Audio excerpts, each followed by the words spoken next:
শুক্রবার এই 5 কাজ করুন, মা লক্ষ্মীর আশীর্বাদ থাকবে সব সময়। নমস্কার বন্ধুগণ, আমার ইউটিউব চ্যানেলে আপনাদের সকলকে জানাই স্বাগত। আজকের এই ভিডিওটিতে আমি শুক্রবার নিয়ে কিছু উল্লেখযোগ্য বাস্তুশাস্ত্রের কথা বলবো, যা আপনাদের জানা খুবই প্রয়োজন। শুক্রবার দিনটিকে মা লক্ষ্মীর দিন হিসেবে মান্য করা হয়। শুক্রবারে এমন কিছু কাজ আপনার যদি সঠিকভাবে পালন করতে পারেন, তাহলে আপনাদের জীবনেও সুখ শান্তি আসবে এবং মায়ের আশীর্বাদ সর্বদাই বজায় থাকবে। তাই এই গুরুত্বপূর্ণ ভিডিওটি অবশ্যই শেষ পর্যন্ত দেখবেন এবং কমেন্টে জয় শ্রীকৃষ্ণ, জয় শ্রীরাম, হর হর মহাদেব অবশ্যই লিখবেন। সঙ্গে এই ভিডিওটি আত্মীয় স্বজন ও বন্ধু বান্ধবদের কাছে শেয়ার করবেন, যাতে ওনারাও উপকৃত হতে পারেন। এই কাজগুলি শুক্রবার করলে দেবী লক্ষ্মীর কৃপা আপনার উপর বর্ষিত হবে। জন্মছকে শুক্রের অবস্থান ভালো করতেও এই কাজগুলি অবশ্যই করা জরুরি। লক্ষ্মীর আশীর্বাদ সঙ্গে থাকলে সুখ ও সমৃদ্ধি সবসময় আপনাকে ঘিরে থাকবে। জেনে নিন শুক্রবারে কি কি করা জরুরি। শুক্রবারে কোন কোন কাজ করলে শুভ ফল লাভ করা যায়, তা নিয়েই এখন আলোচনা করব আমরা।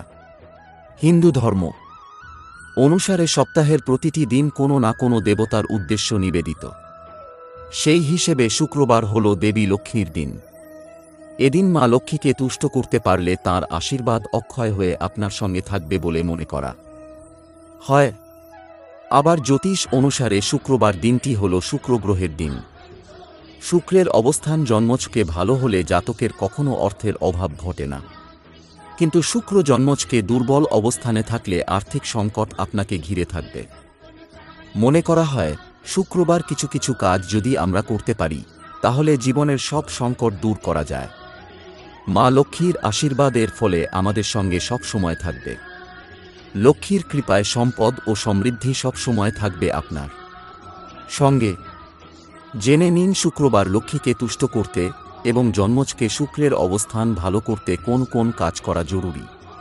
শুক্রবার সকালে ঘুম থেকে উঠে স্নান সেরে নিন। এরপর পরিষ্কার সাদা রঙের পোশাক পরুন। লক্ষ্মীর মূর্তি বা ছবির সামনে বসে তাকে প্রণাম করে শ্রী সূক্তা পাঠ করুন। লক্ষ্মী দেবীকে পদ্মফুল নিবেদন করুন। 1. শুক্রবার বাড়িতে কোনো কুমারী মেয়েকে নিমন্ত্রণে করে তাকে ক্ষীর খাওয়ান। এরপর হলুদ রঙের পোশাক উপহার দিন। মনে করা হয় এর ফলে মা লক্ষ্মী আপনার উপর তুষ্ট হবেন ও তাঁর আশীর্বাদ আপনার সঙ্গে থাকবে। 2. শুক্রবার কালো পিঁপড়েকে চিনি খাওয়ানো অত্যন্ত শুভ বলে মনে করা হয়। এর ফলে সব আটকে থাকা কাজ সম্পূর্ণ হয়।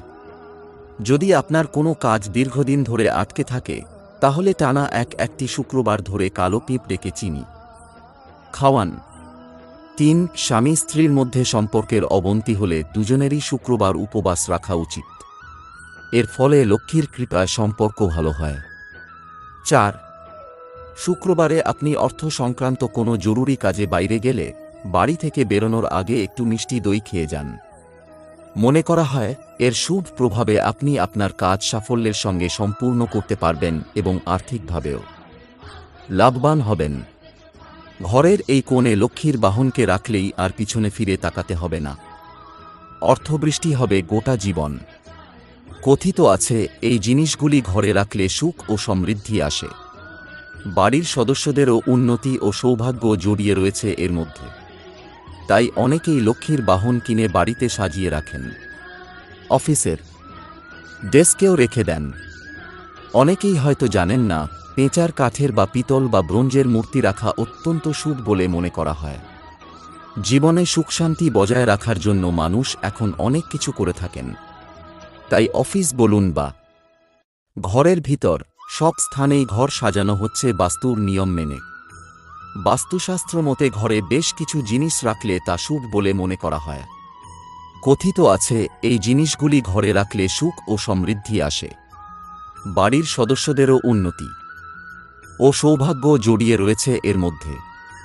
তাই অনেকেই লক্ষ্মীর বাহন কিনে বাড়িতে সাজিয়ে রাখেন। অফিসের ডেস্কেও রেখে দেন। অনেকেই হয়তো জানেন না, পেঁচার কাঠের বা পিতল বা ব্রোঞ্জের মূর্তি রাখা অত্যন্ত শুভ বলে মনে করা হয়। আবার অনেকে বাড়িতে লক্ষ্মীর বাহনকে রাখতে চান না। তাহলে তিনি ভাগ্যরেখাকে উন্নতি করতে অফিসের ডেস্কে একটি নির্দিষ্ট জায়গায় রাখতে পারেন। পেঁচার মূর্তি রাখার উপকারিতা। শাস্ত্র অনুসারে পেঁচা হল দেবী লক্ষ্মীর বাহন। বাড়িতে রাখলে ধন সম্পদের অভাব দূর হয়। ঘরে পেঁচার মূর্তি রাখলে দেবী লক্ষ্মীর অধিবাস হয়। বাস্তুশাস্ত্র অনুসারে ঘরে পেঁচার মূর্তি রাখলে ঘরের বাস্তু দোষও দূর হয়। ঘরে ইতিবাচক শক্তি সঞ্চালিত হয়। কোন দিকে রাখবেন? বাস্তুশাস্ত্র অনুসারে পেঁচার মূর্তি সবসময় বাড়ির উত্তর পশ্চিম দিকে রাখা উচিত। এই দিকে পেঁচার মূর্তি রাখা শুভ বলে মনে করা হয়। এছাড়াও মনে রাখবেন পেঁচার মুখ যেন বাড়ির মূল ফটকের দিকে থাকে, এতে ঘরে নেতিবাচকতা আসে না এবং খারাপ নজরও পড়ে না। অফিসেও রাখতে পারেন এই মূর্তি। বাসা ছাড়াও আপনি আপনার অফিসে একটি পেঁচাও রাখতে পারেন। অফিসে এটিকে রাখলে ইতিবাচকতা আসে এবং নেতিবাচকতা দূর হয়, যার ফলে ব্যক্তি উন্নতি করে এবং নতুন সুযোগ পায়। মূর্তি কেমন হওয়া উচিত? বাস্তুশাস্ত্র অনুসারে বাড়ির একটি পেঁচার মূর্তি ছবির চেয়ে উত্তম। মূর্তি যদি ব্রোঞ্জের হয় তবে তা বেশি উপকারী বলে মনে করা হয়। শুক্রবার বাড়িতে পেঁচার মূর্তি স্থাপন করা উচিত, কারণ শুক্রবার দেবী লক্ষ্মীকে উৎসর্গ করা হয়। হঠাৎ পকেট ভরিয়ে আসবে টাকা। মহালক্ষ্মী রাজযোগে সৌভাগ্য ধনু সহ বহু রাশির। বৈদিক জ্যোতিষশাস্ত্র অনুসারে ধন সম্পত্তির দাতা শুক্র আজই 1 জানুয়ারি প্রবেশ করেছে ধনু রাশিতে। ধনু রাশিতে আগে থেকেই মঙ্গল ও বুধ অবস্থান করছে। ধনু রাশিতে মঙ্গল, বুধ, শুক্রের জুতি তৈরি হচ্ছে, যার ফলে ত্রিগ্রহী যোগ হবে। তারই সঙ্গে লক্ষ্মীনারায়ণ যোগ, মহালক্ষ্মী যোগও তৈরি হবে। এই মহালক্ষ্মী রাজযোগে একাধিক রাশিতে শুভ প্রভাব পড়বে। মহালক্ষ্মী রাজযোগের ফলে একাধিক রাশির জাতক জাতিকারা লাভের মুখ দেখতে চলেছেন। এই রাশির জাতক জাতিকাদের প্রভাব সমস্ত রাশিতে পড়তে শুরু করবে। তার ফলে এই সময় ভাগ্যে আসতে পারে চমক। এরই সঙ্গে আকস্মিক ধনলাভ হবে। দেখে নেওয়া যাক এর ফলে কোন কোন রাশির জাতক জাতিকারা লাভের মুখ দেখতে চলেছেন। মেষ, আপনার আটকে থাকা কাজ আজ সম্পন্ন হবে। আপনি কাজের সূত্রে দূরে কোথাও যেতে পারেন। হঠাৎ করে টাকা আসবে হাতে। করতে পারেন ধার্মিক কোনো কাজ। বিবাহিতদের বৈবাহিক জীবন হবে সুখের। ধনু রাশি, ব্যক্তিগত ও অফিসের জীবনে কোনো বড় লাভ পাবেন। এই কারণে ব্যক্তিগত ও প্রফেশনাল জীবনে আজ থেকে শুরু হবে উত্থান। আর্থিক পরিস্থিতি আগের থেকে দারুণ উন্নত হবে। অবিবাহিতদের বিয়ের প্রস্তাব আসতে পারে। আপনার বহু ইচ্ছা পূরণ হবে। আপনার ব্যক্তিত্বে উজ্জ্বলতা আসবে। বৃশ্চিক রাশি, আপনাদের জন্য মহালক্ষ্মী রাজযোগ লাভদায়ক হবে। সময়ে সময়ে ভালো টাকা পেতে শুরু করবেন। যদি চাকরি খোঁজেন তাহলে পাবেন বড় লাভ। রোজগারের বিভিন্ন রাস্তা পাবেন। জীবনসঙ্গী পাবেন আপনার সমর্থন, যার ফলে ভবিষ্যতে আপনার লাভ হবে। তো এই ছিল আজকের বাস্তুশাস্ত্র এবং রাশিফল নিয়ে একটি মূল্যবান ভিডিও। যদি ভিডিওটি আপনাদের ভালো লেগে থাকে তাহলে অবশ্যই একটি লাইক করবেন এবং এই ধরনের নিত্য নতুন ভিডিও প্রায় দেখার জন্য আমাদের চ্যানেলটি সাবস্ক্রাইব করে আমাদের সঙ্গে থাকবেন। ধন্যবাদ।